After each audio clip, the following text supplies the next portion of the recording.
जिसने अपने बच्चे को पैसों के जोर पर किसी गरीब के बच्चे का मेरिट पीछे करके अपने बच्चे का दाखिला कराया है और मुबारकें भी वसूल की हैं, तो लोगों को तो नहीं पता कि इसने पैसे दे के दाखिल कराया है, पर रब तो गाफिल नहीं ना इस काम से।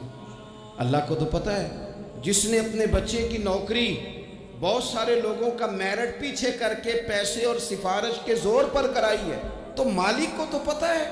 लोगों से उसने मिठाइयाँ वसूल कर ली, तख्तियाँ भी लगवा ली, शोर भी हो गया, लेकिन अल्लाह तो जानता है। वला तहसबन्नल्लाह गाफिलन अम्मा यअमलु ज़ालिमून, लोग गाफिल हो सकते हैं, रब गाफिल नहीं है। गुमान भी ना करना। जिस बंदे ने अपना मुकद्दमा वकीलों की फीसों के जोर पर जीत लिया है और गरीब कचहरी से निकलते वक्त कह रहा था कि गरीबों को इंसाफ नहीं मिला करता, तो चलो अखबार में तो खबर तेरी फतह की आ गई, पर रब तो गाफिल नहीं है ना। एक अदालत क़यामत के मैदान में भी तो लगेगी ना।